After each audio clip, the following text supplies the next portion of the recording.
للہ وکفا وسلام علی عباده الذین اصطفى لا سیما علی سید الرسل وخاتم الانبیاء وعلى آلہ الاصفیاء واصحابہ البررۃ الاتقیاء اما بعد فاعوذ باللہ من الشیطان الرجیم بسم اللہ الرحمن الرحیم وبدا لهم من اللہ ما لم يكونوا يحتسبون صدق اللہ العظیم۔ 7 شوال المکرم 1444 ہجری 28 اپریل 2023 کو آج ہم اور آپ جامعہ ربانیہ ناظم آباد کراچی میں جمعۃ المبارک کے حوالے سے جمع ہیں۔ رمضان المبارک کا مہینہ گزرا اور ساتھ ہی عید بھی گزر گئی۔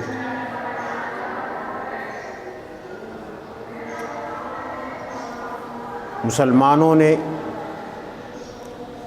جن کو اللہ نے توفیق بخشی اور جن کے لیے آسان فرما دیا، انہوں نے روزے رکھے اور اللہ کی اس توفیق پر انہوں نے خوشی بھی منائی عید کی، اور وہی لوگ اس خوشی کے اور اس عید کے حقدار ہیں اصل، جن کو اللہ نے رمضان المبارک میں اپنی عبادت اور بندگی کی توفیق دی۔ باقی رہے وہ لوگ کہ جن کا رمضان خالی گزرا، نہ انہوں نے تراویح پڑھی، نہ روزے رکھ سکے،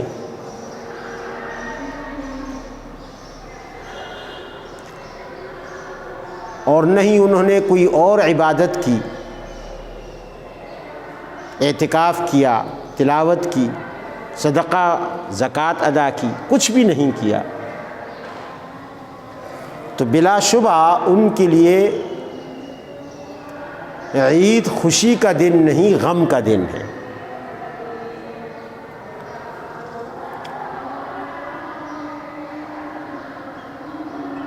رمضان المبارک کے گزرنے کے بعد مساجد کا خالی ہو جانا بھی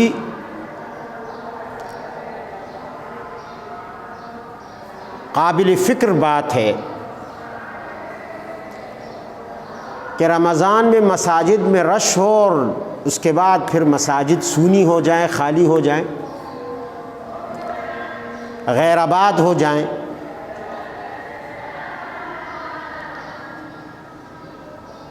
بسا اوقات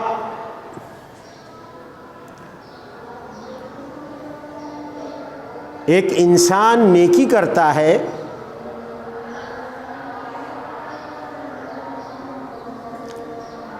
مگر اپنی نالائقی کی وجہ سے اس نیکی کے اجر اور ثواب سے اپنے آپ کو محروم کر دیتا ہے۔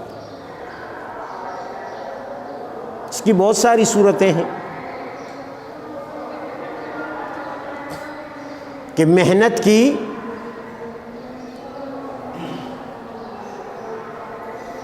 عمل کیا اور آخر میں مزدوری نہیں ملی،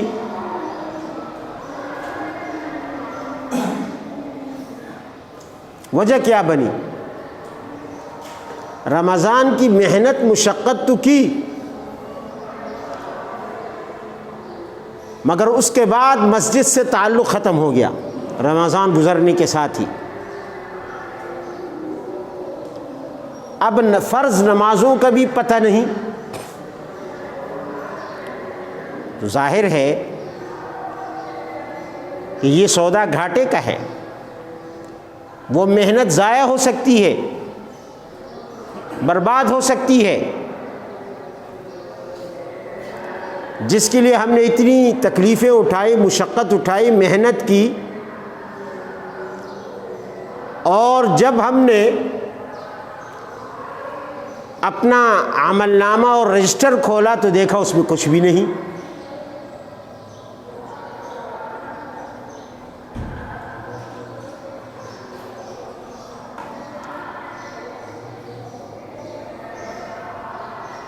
نبی علیہ الصلوۃ والسلام کو اللہ نے حکم دیا وَاعْبُدْ رَبَّكَ حَتَّى يَأْتِيَكَ الْيَقِينُ، آپ کو اس وقت تک عبادتیں کرتی رہنی ہیں، اس وقت تک آپ کو بندگی کرتے رہنی ہے۔ آپ کو ایک دن کی چھٹی نہیں ہے کہ چلو آج عید ہے تو چھٹی کر لو،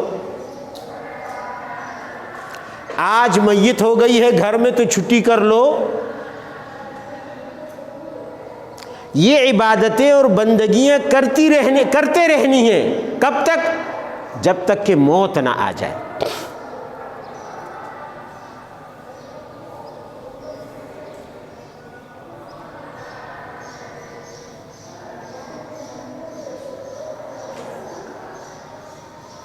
آج کل ایک فتنہ یہ بھی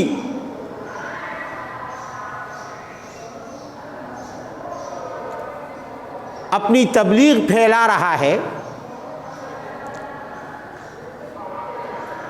کہ نماز تو مؤمنوں پر فرض ہے، پیروں اور فقیروں پر کہاں فرض؟ الیاذ باللہ۔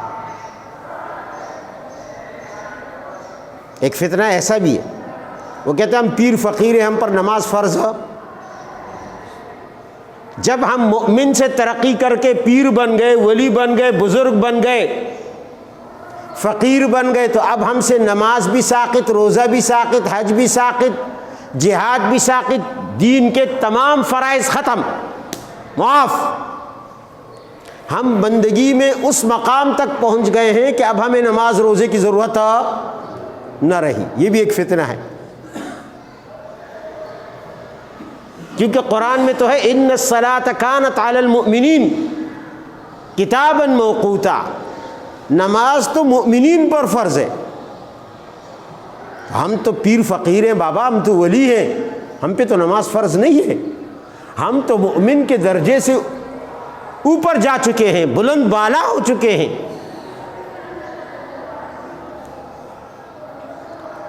تو کیا پیر فقیر پیغمبر سے بھی بڑھ سکتا ہے؟ دنیا کا کوئی ولی، کوئی بزرگ، کوئی پیر، کوئی فقیر، کوئی صالح پیغمبر سے بھی آگے بڑھ سکتا ہے؟ اور تو کیا پیغمبر علیہ الصلاۃ والسلام نے اپنی 63 سالہ زندگی میں ایک دن بھی نماز چھوڑ دی کہ میں اب ترقی کر گیا ہوں؟ یا مرتے دم تک آپ نماز پڑھتے رہے؟ مرتے دم تک آپ ہر سال روزے رکھتے رہے جب سے فرض ہوئے؟ اگر نبی علیہ الصلاۃ والسلام جن کے پاؤں کی خاک کے برابر بھی نہیں دنیا کے تمام ولی اور فقیر اور پیر، ان کو نماز معاف نہیں ہے، اور ان کو حکم ہے کہ وَاعْبُدْ رَبَّكَ حَتَّى يَأْتِيَكَ الْيَقِينُ۔ سورہ ہجر کی آخری آیت ہے، جب تک کہ موت نہ آئے، جو ایسی یقینی چیز ہے کہ جس پر دنیا کے تمام انسانوں کا اتفاق ہے۔ موت میں کسی کا اختلاف ہے؟ جو خدا کو نہیں مانتا وہ بھی موت کو مانتا ہے،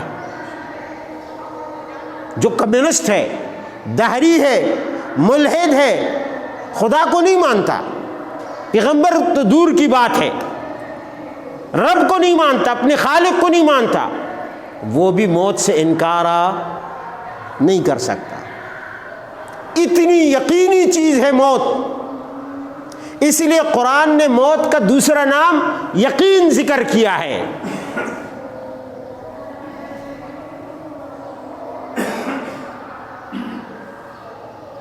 یہ مطلب نہیں ہے کہ آپ یہاں یقین سے مراد پیر فقیر کا کوئی درجہ ہو کہ جب آپ اس مقام تک پہنچ جائیں یقین کے اس مقام تک پہنچ جائیں تو پھر آپ عبادت چھوڑ دیں۔ تو اس کا مطلب تو یہ ہوا کہ پیغمبر اپنی 63 سالہ زندگی میں اس مقام تک کبھی پہنچے ہی نہیں کہ جب آپ زندگی کے آخری نماز اور زندگی کے آخری دن تک نماز پڑھتے رہے، آخری رمضان تک روزے رکھتے رہے، تو اس کا مطلب تو یہ ہوا کہ پھر آپ اور آپ نے زندگی میں حج بھی آخری سال کیا ہے، آخری عمر میں کیا ہے، تو اس کا مطلب تو یہ ہوا کہ پھر آپ یقین کے مقام تک پہنچے ہی نہیں۔ الاعوذ باللہ، استغفر اللہ، کون یہ کہہ سکتا ہے؟ یہاں یقین سے مراد کوئی خاص درجہ نہیں، یہاں موت مراد ہے۔ تمام مفسرین کا اس پر اتفاق ہے، بلکہ پوری امت کا اس پر اتفاق ہے کہ یہ ایک ایسی یقینی بات ہے کہ جس میں دنیا کے کسی انسان کا اختلاف نہیں ہے۔ ہاں اگر کوئی پاگل ہو اور موت کو نہ مانتا ہو تو ایک الگ بات ہے، وہ تو انسانوں کے زمرے میں ہی شمار نہیں۔ تو ایک تو یہ ہے، بعض لوگ امت میں یہ غلط فہمی پھیلا رہے ہیں، ان کی خواہشات نفسانیہ، ان کا نفس ان پر سوار ہو گیا، وہ یہ سمجھتے ہیں کہ ہم امت سے بہتر ہیں، ہم عام مؤمنین سے بہتر ہیں، ہم تو پیر فقیر ہیں، ہم نماز نہیں پڑھتے، ہم سے تو نماز ساقط ہو گئی ہے، ختم ہو گئی ہے، الاعوذ باللہ، روزہ ختم ہو گیا ہے۔ ایسا کوئی مقام نہیں، یہ ڈھکوسلا ہے شیطان، یہ فریب ہے۔ کیا پیغمبر مؤمن نہیں؟ ان الصلاۃ کانت علی المؤمنین، تو کیا مؤمنین میں پیغمبر داخل نہیں؟ سب سے اول درجے کا مؤمن، انا اول المؤمنین، پیغمبر اعلان کرتا ہے سب سے پہلا مؤمن تو میں ہوں، وَأَنَا أَوَّلُ الْمُسْلِمِينَ وَأَنَا أَوَّلُ الْمُؤْمِنِينَ۔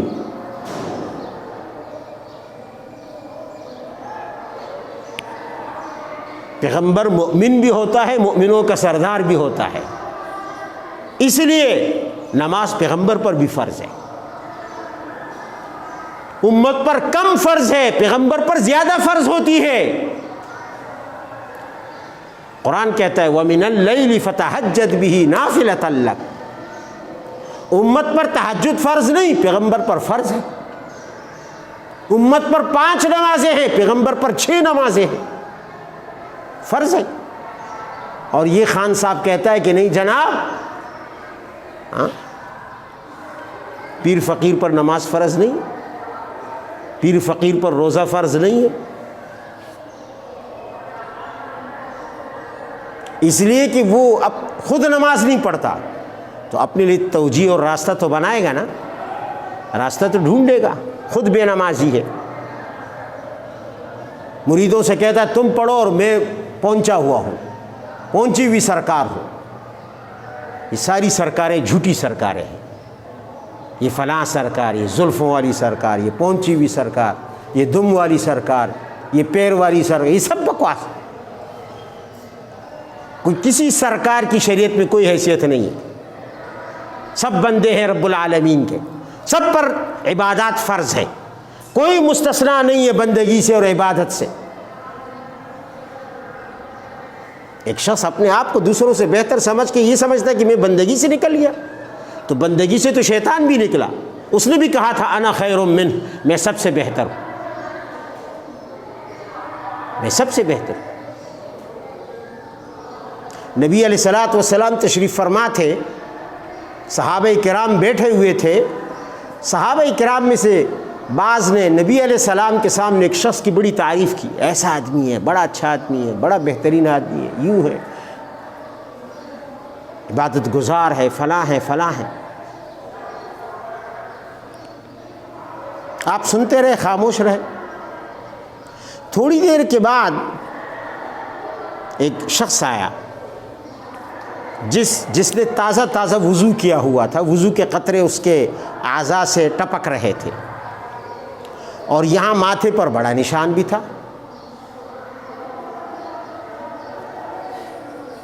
اہل مجلس کی جب نظر پڑی تو انہوں نے عرض کی یا رسول اللہ، یہی وہ بندہ ہے جس کے بارے میں ہم آپ کے سامنے اس کی تعریفیں کر رہے تھے۔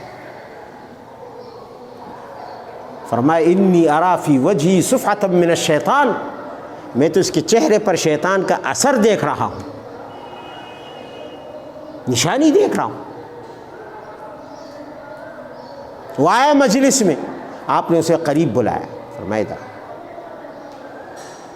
فرمایا میں تمہیں اللہ کی قسم دے کر تجھ سے پوچھتا ہوں، سچ سچ بتانا، تو اب جب یہاں سے گزر رہا تھا تیرے دل میں تو نے یہ خیال کیا، یہ سوچا، یہ سوچ آئی تیرے دل میں کہ میں ان سب لوگوں سے بہتر ہوں؟ اس نے کہا یا رسول اللہ بالکل ایسا ہی ہوا، یہ خیال آیا۔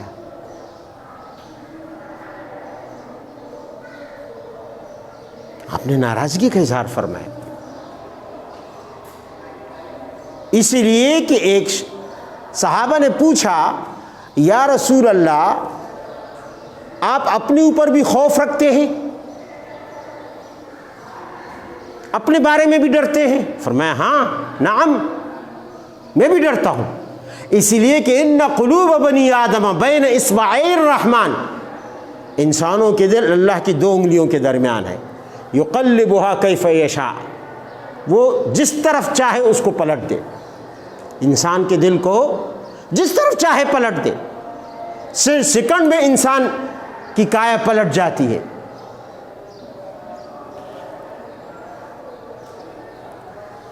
کتنے لوگ ہیں جو ہم دیکھتے ہیں کہ ہدایت پر ہوتے ہیں، اچانک گمراہی کے راستے پر آ جاتے ہیں، اللہ نے ان کے دل کو پھیر دیا۔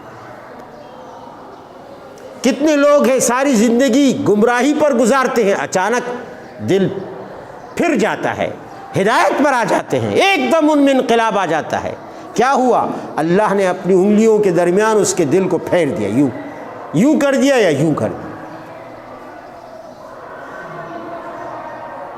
تو وہ شخص اپنے آپ کو بہتر کیوں سمجھ رہا تھا؟ اپنی عبادات کی وجہ سے، کہ میں نے زیادہ نمازیں پڑھی، میں نے زیادہ روزے رکھ لیے، میں نے اچھی عبادتیں کی، میرے کارنامے زیادہ ہیں۔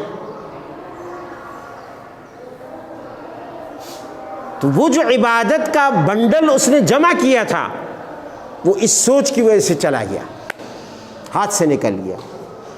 اب اگر وہ عمل نامہ کھولے گا تو اس میں کیا ہوگا؟ خالی نظر آئے گا۔ تو بدقسمت ہے وہ انسان جو اپنا عمل نامہ بھر دے اور پھر آخر میں اسے اجرت نہ ملے، محنت کر لے، مزدوری کر لے، سب کچھ کر لے، اور جب کھلنے کا وقت آئے تو پتہ چلے فائل تو خالی ہے۔ وہ سارے اعمال اس کی سوچ کی بنیاد پر اڑ چکے ہیں، ختم ہو چکے ہیں۔ یہ کتنی افسوس کی بات ہوگی۔ اس لیے ہم نے رمضان میں روزے رکھے، بے شک رکھے، لیکن ہمیں اس کا معنی یہ نہیں ہے کہ ہم ان روزوں پر غرور اور گھمنڈ کر لیں اور زندگی بھر مطمئن رہیں کہ ہم نے تو بڑا تیر مار لیا، بڑا کام کر لیا، اور اس کے بعد پھر مسجد سے تعلق ختم، اللہ سے تعلق ختم، چھٹی ہو گئی۔ تو ایسا نہ کریں، ایسا نہ ہو کہ وہ ساری محنت ضائع ہو جائے۔ رمضان میں روزے رکھنا کوئی آسان عمل تو نہیں ہے نا، اور اتنی محنت مشقت کے بعد پھر جب اجرت ملنے کا وقت آئے تو اجرت نہ ہو، مزدوری جل چکی ہو، ضائع ہو چکی ہو، تو یہ ہماری بدنصیبی ہوگی۔ اس لیے رمضان المبارک کے بعد جو تعلق اللہ سے قائم ہوا ہے اب وہ ٹوٹنے نہ پائے۔ اللہ تعالی ہم سب کو وہ تعلق جو رمضان میں اللہ کی توفیق سے نصیب ہوا وہ ساری زندگی برقرار رکھنے کی توفیق عطا فرمائے، تاکہ ہمارے وہ گزشتہ اعمال، یہ جو گزشتہ اعمال ہوتے ہیں نا، ان کی اجرت کی بنیاد بھی آنے والے اعمال ہوتے ہیں، خاتمے تک، مرتے دم تک جو بھی مستقبل ہے اس کے اندر کے اعمال، اس میں آنے والے اعمال، یہ بنیاد ہے گزشتہ اعمال کے لیے، تب جا کے اجرت ملے گی۔ ورنہ ایسا تو نہ ہو کہ ایک انسان ساری زندگی عمل کرتا رہے اور آخر میں خاتمہ جو ہے برباد ہو جائے۔ تو اسے گزشتہ اعمال کا تو کوئی ثواب نہیں ملے گا، وہ تو سارے ضائع ہو جائیں گے اگر خاتمہ بدل لیا تو خاتمے تک حتی یأتیک الیقین، آخر دم تک اس پر استقامت کے ساتھ قائم رہنا، یہ ہے اصل اور اجرت ملنے کا سبب، ورنہ اجرت ضائع ہونے کا بہت بڑا خطرہ ہے۔ اللہ تعالی ہماری اجرتوں کو محفوظ رکھے، جو اجر و ثواب ہم نے کمائے ہیں وہ آنے والی زندگی میں ضائع ہونے سے بچ جائے۔ وآخر دعوانا ان الحمد للہ رب